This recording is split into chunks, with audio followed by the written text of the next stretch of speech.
All right, I have to find your. You can't. I have to find your observer cam. You can't. We're in replay. In the bottom left, in the bright yellow, it's Creator. All right. Top right-hand corner. It's the blue Terran player for Sidestorm Gaming. This is GUMIHO. And I can't believe that these players sitting here knowing that you and I, Rushi, are going to cover the qualifiers. I can't believe that they're just going to sit there and not use Game Heart. Yeah, how dare they? How dare they not make this as easy as possible for us on the casting side of things? Yeah, I don't know. Well, probably because they know we need some challenge. We shouldn't go like what's it even called when you have a bobber, right? When you go bobber fishing, we gotta go fly fishing here to make sure we're casting properly. Yeah, take all the technology out of the equation. Just get one with nature. I respect that. Real fishing. That's what my dad would say. Back in my day. Well, you know, here's the thing. Maybe my dad might say the same thing, but I haven't gone fishing with my dad for a while.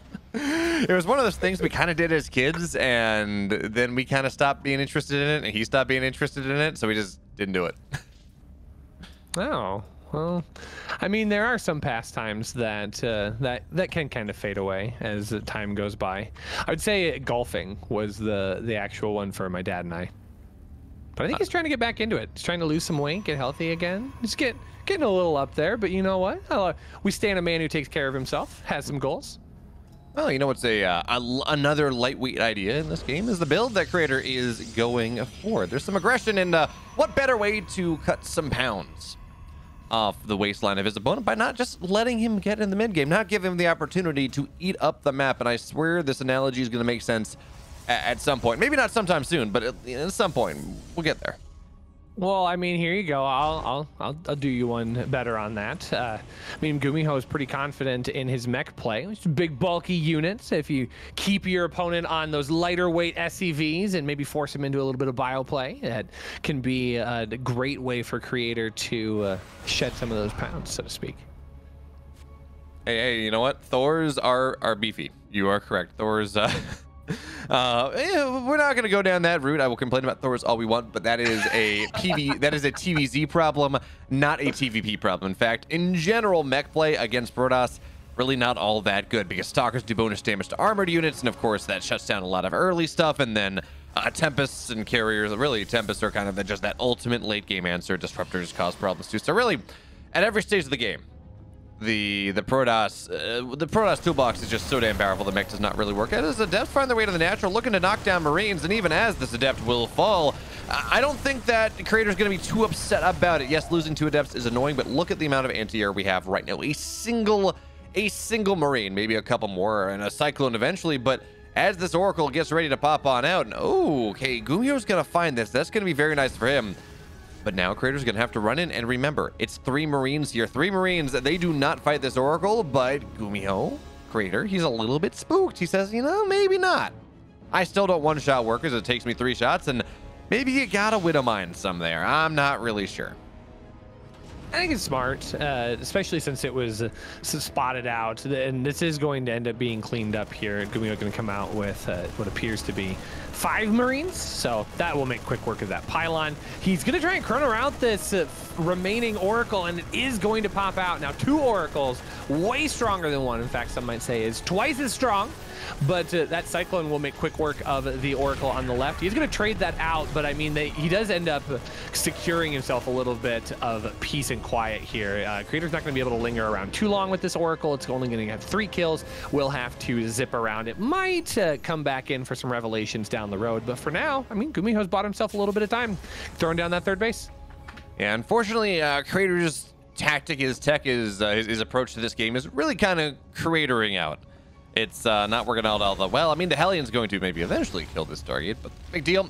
He loses an Oracle, trades out for a Cyclone, and maybe that shuts down some potential counterattack aggression from GUMIHO. GUMIHO loves to do things like that, but more importantly, he committed to 2 proxied Oracles, and he got absolutely nothing. Yeah, okay, Cyclone, sure. Marines, sure, but he did not get into any of the economy of his opponent. Now we look at this.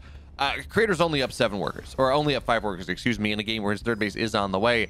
At Protoss right now, they want to be further ahead. And yes, he's going to blink behind this, +1, sure, fine.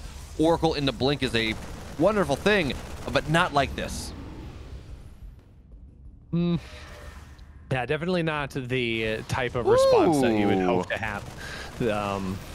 You've gotten really excited here. Oh, nice little pickup in the center of the map as those adepts do get caught back on their retreat. GUMIHO is able to deal a little bit of damage, and this is just really kind of a nice game for him. I mean, we're 6 minutes in, and GUMIHO has really just kind of stumbled upon a couple of really advantageous moments here, stopping the proxy, not really taking a whole lot of damage there, getting a little bit of additional aggression. GUMIHO even finds the Oracle on the top side of the map as well, but Creator is not letting that slow him down. He is finishing up his +1 and blink, both going to finish close to each other. Did get some additional gateways as well, 5 in the production tab right now, so getting that 3 base economy is going to spur a little bit of aggression.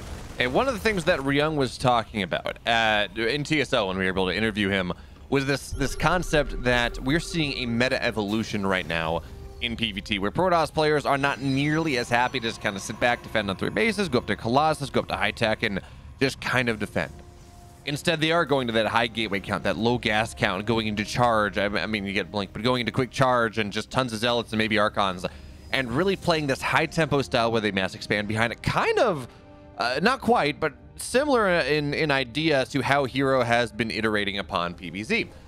And well, we're seeing Creator do that right here, but I worry GUMIHO is already halfway across the map. Oh, Stalkers are going to find the third base, so a couple of workers will start to fall. But now, Creator is also in a little bit of a tricky spot, because this army in the middle of the map, GUMIHO is going to run through. There's not really a lot to defend. Yes, Zealots are warping in and charge is done, but 1-1 will be done rather soon. That being said, third base, Rushi, it's under threat. It's going to be forced to lift up and run away, at least briefly. And little bits of damage here for Creator can be pretty good, all things considered. And that's going to allow GUMIHO, though, to get pushed in to what will be a 4th base as well. Half that army is going to be split away. Some nice force fields there to segment things off, but there goes an Archon as well. That's a big get, and the cancel on that 4th base is going to be really important. Giant blink forward, though, picks off the Raven, and that will be a nice gas exchange for Creator. So just trying to take advantage of anything that he can. He's not going to get out of that completely defense free, but it does kind of reset a little bit of the tech count in that mobile army for GUMIHO. GUMIHO is going to have to take a step back, and actually looks like Creator wants to get on top of it as well. He's going to do some really clever blink at micro there to pick off one of the medevacs. Doesn't get both of them, so that is going to allow this army to kind of poke in and harass just a little bit more. But yeah, it's kind of a like death by 1,000 cuts right now for both players. Not really dealing any major damage, but not walking away from engagements without repercussions as well. I gotta say, though, I do like how Creator is playing this. He delayed GUMIHO just long enough. I expected GUMIHO to run right through, but he wanted to knock the rocks down. So he delayed GUMIHO's push just long enough that by the time that GUMIHO looked to hit, charge lots were out, +1 was done. Supplies were roughly equivalent. And yeah, the 4th base was canceled, but honestly, the third base of GUMIHO was not in the best situation either. That being said, 4th is canceled again. Creator, the longer this goes, the harder it is for him, but we have 2 Eye Templar in that Warp Prism. Storm is done. The question is whether GUMIHO decides to overcommit. So there we go. Warp Prism going forward. Rushi, keep your eyes on it. Does he get the Storm that he's looking for now? It looks like, there we go. Storm number 1 gets dropped, but not really all that much there. Second one goes down as well, and GUMIHO forced back, but the Storms are really not what he's looking for here. It's going to be an Archon now, trying to make sure that happens, but GUMIHO around the cliffs. The force fields are really not going to be all that effective. But even still, GUMIHO forced back 1 base the richer. Well, I feel like Creator's missing some value here to this army. I mean, Charge is only just now finishing up right now, and that would have been an important asset in that engagement here. Yeah, there aren't that many Zealots, but even being able to kind of kite around that army, really box it out so those Storms can be a bit more effective, that would have been very valuable there, but it was a little bit late, so that's going to have to be used for the next engagement going forward. But even upgrade-wise, it doesn't feel like there's a whole lot happening here. Only +1 +1 for both here, as that +1 armor is just about to finish up. It's a pretty low upgrade count for, I guess, both players. I mean, +2 is just about to finish up for GUMIHO, so that will be a significant advantage over the Protoss player. And now we're starting to see GUMIHO back it up with some tech as well. Ghosts are on the scene, advanced shockwaves being researched as well, and we've started to see mines around the map. GUMIHO's really starting to wrestle some good map control here. Yeah, we're really starting to see the benefit of this build that GUMIHO went for. Where, yeah, okay, sure, his push is not quite as committed as a typical 3-1-1 would be, but on the flip side is hold on to that thought, because here comes Crater on the north side. GUMIHO building a couple additional barracks. Those are at least going to be delayed. There we go. Cancel on down. Storms on top of the SCV, so no repair is going to be possible here. Not really. Secondary storm goes down. The planetary still firing strong, though, and GUMIHO, he's just going for a bit of a base trade on the other side of the map. Looks like this fourth base will be able to stay alive, and on the other side, we got a storm right here, but it's not going to get all that much. Not just yet. Secondary storm goes down, and there we go. Now all the Marines are falling here. Third one as well. The EMPs just not really getting what they need. GUMIHO, he keeps the fourth base alive, but he also does not knock down the fourth base of his opponent. And those storms, Rushi, they were everything. Yeah, I mean, just continuing to soften up that army, and another storm lands on the giant portion, just making things even more and more untenable for this push. There's plenty of medevac energy, but GUMIHO can't like stop too far or too close to this base, because Creator is being incredibly aggressive with these Blink Stalkers, trying to pick off units as much as possible, going after some of those valuable medevacs, because that's a lot of gas that GUMIHO really doesn't have to invest right now. He really wants to keep that Marauder count on the rise. He is getting a few more of these medevacs to try and replace what's been lost, but every medevac that has to be respent is important damage here for Creator. A giant EMP onto the Archon softens things up. The medevac here is starting to push things forward as the Warp Prism drops off these valuable storms. The storm's not quite as effective this time around, but look at those stalkers on the top side there, BeoMulf, doing a little bit of recon work. That they are. So many little medevacs as well, and it seems like GUMIHO just caught in the Beyond trap a little bit. Colossus are out, nothing to deal with them whatsoever. It's going to be the 4M and the Ghost that are going to have to deal with things, but that is just not enough here, especially as Creator continues to develop his tech. He's got Archons, he's got Storm, he's got Colossus now with Disruptors getting added in. His 2-2 being done. GUMIHO, he thought he had a kill time. He skipped his +3 for this. Suddenly, we're just looking at this game state where Creator is up 12 workers. He's up a base. He's up significantly in tech. And yeah, now GUMIHO, sure, he's got Vikings on the way. Feels like maybe a little bit, it would have been nice to have that for that last push. And those 3 barracks that he was trying to build previously, that had to get canceled. They're only just now halfway done. The production of GUMIHO cannot keep pace.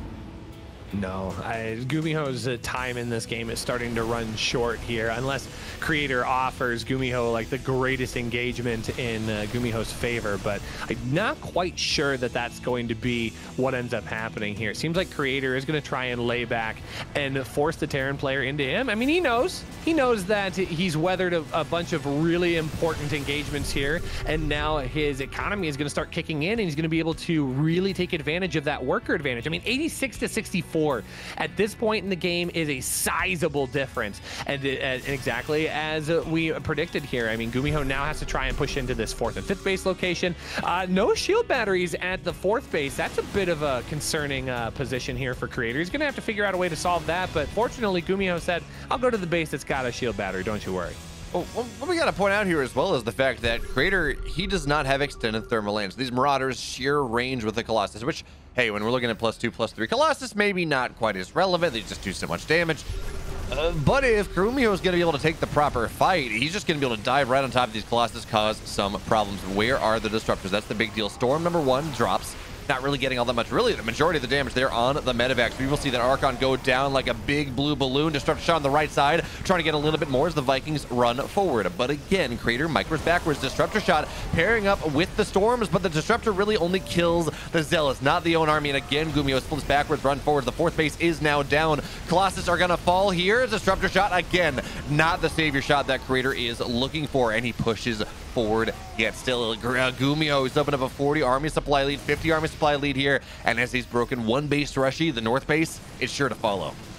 Oh, the recall's bringing reinforcements up to that location. Giant disruptor shot could land. It doesn't quite connect here. Some very good pickups to avoid the second shot as well. The final shots here, trying to connect with valuable army. A few of those ghosts do actually end up going down, and now we see that army supply dwindle just a little bit closer to creator's count, but I think GUMIHO has done some decent damage here, at least to try and keep himself in the game. But given that creator was down almost 40-50 supply there for a moment, the fact that he's done very close to equalizing this is an amazing feat. Unfortunately there, though, you can't lose disruptors like that. 3 come in from the south side. Widow Mines and a little bit of a stim say nuts to that one is, oh, this High Templar got to be so... Yeah, he's just going to drop a storm, but already that's so much gas getting lost in this game where creator has lost that extra base. He does not have gas mining from it. Sure, it's 4 bases to 4. It's 4 bases to 5 right now. GUMIHO's been able to expand even more. And yes, +3 is done. It's going to really embolden these Colossus, but as we talked about in the last fight, there's no extended thermal lance. They can't reach over and touch the army of GUMIHO as well as they would like. GUMIHO's going to try and pounce here. This army not very mobile, so now creator is going to lose out on this base. About the best he can do is try to intercept this army on the retreat and punish GUMIHO for getting in a little bit too far. But I feel like GUMIHO is just going to continue to be mobile enough to just stem his way forward, move things around. Disruptor shot keeps him out of the natural, but that's about all he's going to do. He's not even going to pick up here, BeoMulf. He's just going to boost the medevacs and run around anyways, and it's just now ring around the rosy here with creator trying to catch him off guard. Yeah, it seems like creator here, his pockets are the ones full of posy because he's about to fall all the way down. Disruptors continue to fall. It's a 3-base Protoss versus a 5-base Terran, excuse me, at the Stalkers. They blink forward. Disruptors are going to do what they can. The singular one, these 2 Colossus, still just a little bit scary, but all I gotta do, Rushi, really is look at the supplies. There's just a random factory floating out. He's like, oh yeah, there we go. High ground vision, that's all I need. And GUMIHO, he takes game 1. Honestly, I think we're gonna have some really scary WTL teams next season with Envy disbanding. Like, you figure, you know, Onside picks up someone, Solar's a free agent too. Oof. Yeah, that's true. That's true. I mean, we've seen a couple of times where like one team will disband, but then somebody like rises from the ashes and just picks up all of the people from the previous team. I mean, that's kind of the way NV ended up kind of becoming relevant, as they picked up a lot of the Junior Greenwings players. Maybe am I remembering that correct? Yes, that is correct. And so, then of course, I'll be curious. Yeah, it's gonna be a good time. What I got the kind of the back of my head there, of course, is this concept of Basilisk. Right, the team that has no players currently, but said, yeah, we're gonna drop like fistfuls of money on the StarCraft scene. Yeah. It was kind of cool to meet them. They came to Home Story Cup to do their big reveal. Yeah, I saw that. I saw they showed up, and I'm like, I was like, oh my goodness, I can't believe what's happening right now. Like, new significant investment into StarCraft in this day and age. What is this? And in this economy with these gas prices, it's amazing. That's passion reignited. Hey, you know what? At least it's not as bad. I spent the weekend in Canada. It's great. I was able to see Steadfast, but talk about gas prices. Yeah, you look at their signs and it's like $2.50, $1.99. It's amazing. How are they doing it? But then you remember it's in liters, not gallons. Yeah, it's about $1, $1.50 more than we pay. But the fun thing is they do it in cents. So all their gas prices are like 199 Canadian cents, and I'm like, $199 a liter? What is this? What a deal. Some people would be like, wow, what a steal. Can you send me some gas, please? Yeah, literally stealing my money because I need to get home and I cannot pay $200 a liter. That is a lot of money.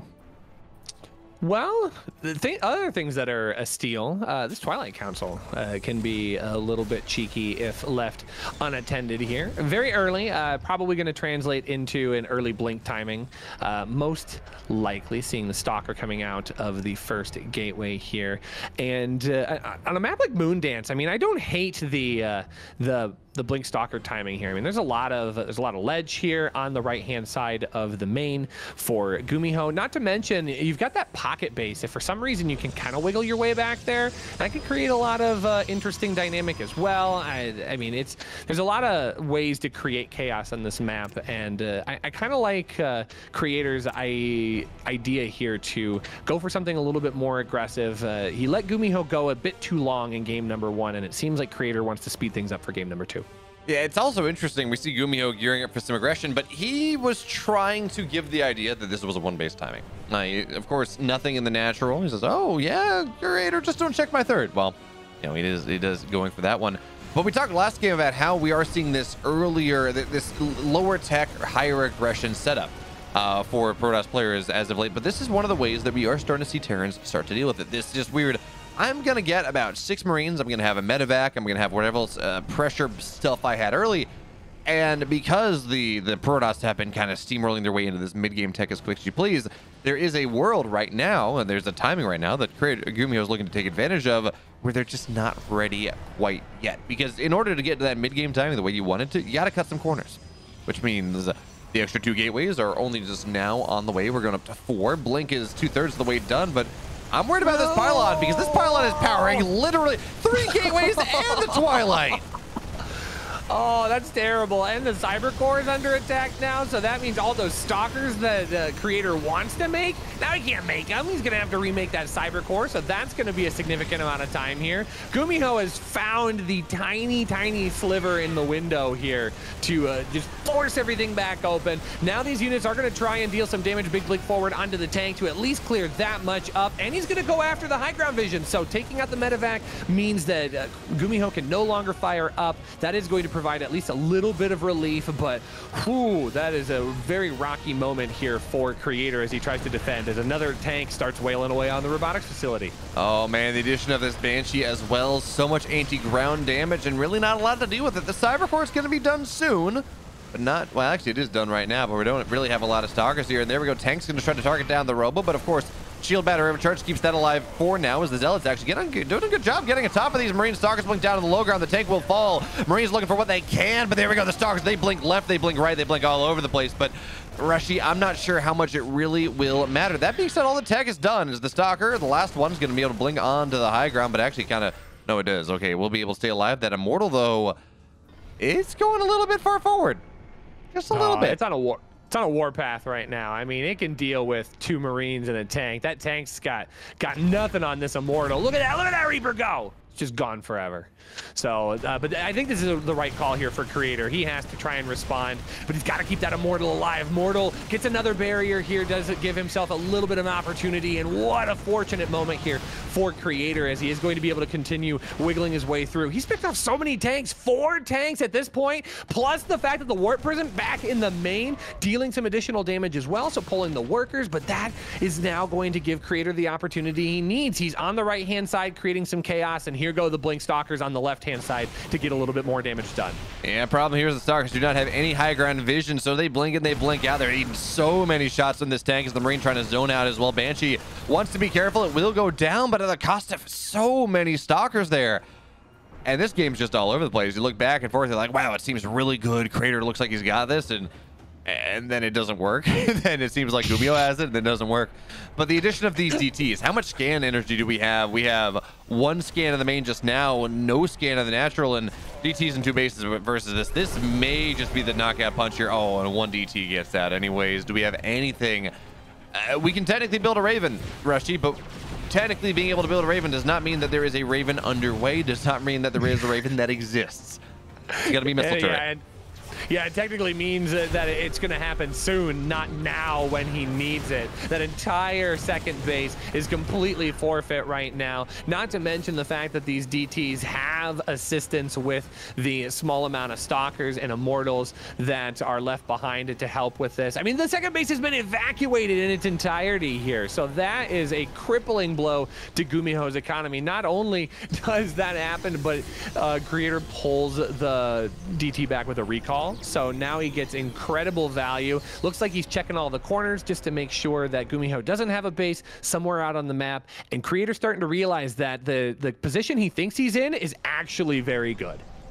Yeah, the position he thinks he's in is, it's one of those things where like, I think I'm in a great spot. Then you check the map, you're like, actually, no, I'm in a really good spot. And also GUMIHO, he had to move forward. He says, you know what? I don't want the less efficient base anymore. I can't afford to do that one. So he's going to find himself in a position as a tank gets something. Not really sure what it killed just there, but it got something. That's all that matters.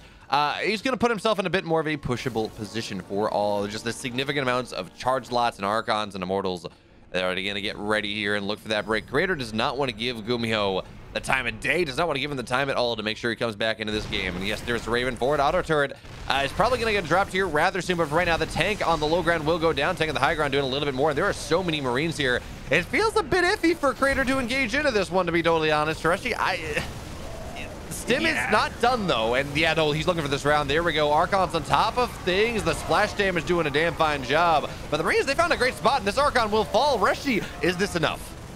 It's very, very close here. I mean, the supply doesn't lie. There's more warp-ins coming in on the middle of the map, but without the DPS of that splash damage from Archons, it's going to be very difficult for Creator to really break this position. There's just a nice rally of Marines coming out here for GUMIHO. He's able to reinforce. He does have a small amount of medevac coverage, but that's very low on energy. It's very possible with a couple of good engagements here that Creator could start whittling this down. We're going to get a warp of more zealots here. Zealots do have charge, so that is going to help. And you know what? This Marine count, especially way far out on the map here, that could easily get ambushed by Creator here, as he is going to send the zealots in a couple of different directions, picking off some of the reinforcements as well. Zealots going to start getting on top of this army, and these numbers are finally dwindling. I think Creator's finally overwhelmed GUMIHO and now can't defend at his natural. And it's a little awkward despite Stim +1 combat shields all finishing up between the last two fights. GUMIHO just oversteps himself a little bit. Maybe a bunker in the natural, maybe just make sure he stays defensively, might do it. But for right now, that was not the decision he made. And guess what? We've had two bonkers games, two awesome games, and that just means we get to go to game 3. And that's a great prize. A really well-matched series so far. We saw a lot of the tit for tat in game number 1. We saw a lot of like the not completely all in, but like very, very big plays to try and sack their opponent. And like you said, it was like, he went all the way in. How can he recover? Wait, he went all the way in. How is he going to recover? So now that we've gotten our extremes out of the way, are we going to have like the most like boring, like drawn out macro game for game number 3? That's the only thing left. When we're doing things like this, why do we need? It's tradition to go and do introductions for every game of every series, but like when we're doing enough replays like this, is it really necessary? I don't know. I always operate under the impression that, like, imagine if somebody comes in on this and shows up on game 3 and is incapable of reading the bottom 30% of any screen that they look at. And then they sit there the whole time and they go, "What? If only I could know who's playing the game." And we can't just tell them to use their eyes to look down, because that would just be inappropriate and very rude to the people who can't read the bottom 30% of the screen. But also, I don't know. I agree with you. But like, if you're not gonna tell them to look down, can you at least tell them to not look them in the eye? That's a very thought-provoking question here. I'm gonna have to take some time and think about it. Les Mis, look down, don't look them in the eye. Oh, okay. See, this is my musician hot take. Les Mis, not my favorite. That's fair, but I figured I'd make a musical joke to make you feel comfortable, and clearly it did not work. well, thank you for thinking of me. I appreciate that. I wish that I liked Les Mis more, to pick up the cool, quick reference that you make. It's okay. It was a miserable reference anyways. Oh my God. Okay. But what's not miserable, maybe what might make Creator miserable, is this build that we got from GUMIHO. Yeah, he's got an expansion on the way. Technically, this is a barracks expand, but he's doing something that he was doing a whole hell of a lot when he came back from the military. He's got attack lab researching. He's gonna build 2 Marauders. His very goal, the one goal of these concussive shell Marauders in this game, they're going to try to catch the first couple of units that pop out from Creator, knock them down, and just establish every little bit of map control for GUMIHO on this map 3. Yeah, I kind of like this just from just a what's the word I'm looking for? From a momentum standpoint. Exactly like you said, picking off a couple of those first units here will alleviate a little bit of pressure. I mean, this Adept immediately has to shade back. One thing for Creator, though, that is a really good scout, so he knows that these units are coming. He can be a little bit more passive with these Adepts, so that way he doesn't just immediately throw them away. But it is also going to put Creator into a position where he has to stay back and defend. He can't just let these 3 units run rampant in his natural. There's nothing really here to defend otherwise. Adept immediately going to grab that Marine on the backside here and start working away on the Marauder on the right. And Oracle, though, is going to be really helpful. Using its energy on this side of the map, not the ideal situation, but it will at least limit some economic damage. And only losing one Adept? That's not so bad, especially in trade for 2 Marauders. Yeah, no, absolutely. This is not what GUMIHO was looking for. He committed so much to that, right? You spend the gas and concussive shells, and even more importantly, you don't have a reactor behind that, right? You're not building Marines consistently. You're really just building those 3 Marauders. It takes so much of a commitment. Is the Widowmine, though? Oh, that'll do something there. GUMIHO, he had the Widowmine in the right spot. Creator did. It seemed like he knew, but he just yeah, flew a little bit too close to the sun on that one, and that means now that's a dead Oracle. And on my previous screen, I see it die twice. And now that does a decent amount to equalize the game state here. Wait, you're telling me there's a world where Creator lost 2 Oracles? Terrible damage. Yeah, but not this game. He just lost one. Phew, thank goodness. Thank goodness. But even losing that 1 Oracle, I mean, that kind of negates all of the defense that he was able to execute to begin with. So that does even things out. So GUMIHO's got to feel at least a little bit better about that. It does get back at least. It's an emotional victory, if anything. Exactly. The something else. Some level of victory, yeah. And the bottom side, though, I was gonna say something and totally forgot what it was. It's totally fine. We got a gateway coming down here. Creator understands that with the map control that he's been able to build, yeah, losing the Oracle, not great. Don't get me wrong, but even still, by knocking those Marauders down, and even better by having an understanding of the tech level that GUMIHO has. He saw that there were 2 barracks. He saw the factory. He saw the starport. He kind of knows where his opponent is. Says, yeah, you know what? I gotta go charge. Combat or armor is on the way. Got the gateway on the bottom side, but hold that thought because drop on the main base here. It's gonna be Widow Mines. They're gonna burrow and unburrow and just kind of be annoying about it. But it looks like Creator is more on top of things right now. A couple of Marines, they get pathed weird through the middle of the map, so they will go down. Is now on at the 3rd base. GUMIHO will go looking for really just that juicy probe damage. Well, it has the opportunity to find at least a little bit, but Creator with a really good pull off the 3rd base. GUMIHO can't afford to throw away all of these Marines, so he does back off with them. The mines are a sacrifice in of themselves. It's a bit of an understood cost if you're going to dive on in there, but being able to keep those Marines alive at least gives him some opportunity as he is going to reunite on the opposite side of the map with additional forces, but still hasn't found that gateway at the bottom of the map. This could be really complicating, especially since GUMIHO now going to get his 3rd base out at that triangle location, the forward position. That's going to be a perfect ramp for Creator to just continuously run units up as he warps in. But finding a way to defend back at home is still going to be important, and I think Creator understands that here. A couple of stasis wards really giving himself a defensive posture here. Oh yeah, Creator is super buttoned up, but Rushi, consider this. It's game 3. We're looking at a triangle. Clearly, this means GUMIHO wins. I was like, when's the Illuminati coming in here? It's got to be sometime.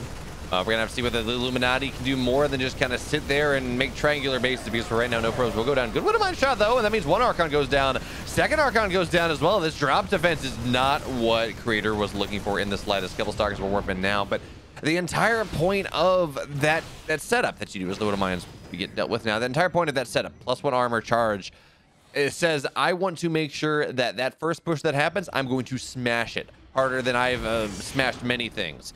But if you don't do that, if it does find value regardless, suddenly you're a Protoss that, you know, your army doesn't do a ton of damage, you don't have a lot of gas, your tech is not incredible, and the Terran Keys just keeps growing. Okay, I gotta point out 2 things here, because Creator's doing some really cool tricks. He pushed these medevacs back to the lower right-hand corner so that they find this proxy as late as humanly possible. This is going to get spotted out here. Vision for GUMIHO is now going to catch it, but at this point now, it's too late to do anything about it. All of these workers do get picked off at that 3rd base location, and we have Stalkers up at the natural ramp, but that is going to force GUMIHO back into the 3rd base of Creator as well, so he is going to deal some additional damage, but here comes the main main army. Can he stop this giant push? All of the Zealots finally rotated up to the front. The Ghost Academy just now finishing up, but there's no ghosts yet. There's nothing here to help deal additional shield damage to these units, and GUMIHO has to evacuate the natural. Once again, he lifts the base just to make sure that it stays alive, but that's just going to get Creator to push right on forward. Oh, Archon damage onto all of these units, despite the fact that they are on hold position. The splash damage cannot be avoided. Oh, the Widowmine drag there as well. So much of that bio follows the SCVs as well. GUMIHO only on 24, and that number is going to drop very, very soon. But that being said, SCV, the Citizens Harass, the Citizens Surround is doing a pretty good job, but there's just nothing here to really add in the DPS, not anymore. We're looking at, what is that, 1 Marine and a couple SCVs. So really, the entire worker count of GUMIHO should fall down. On the other side, there's just not a lot here either. He's got some Widowmines, that's great, but it does not matter. Creator, he qualifies into the GSL off of 3 really topsy-turvy games.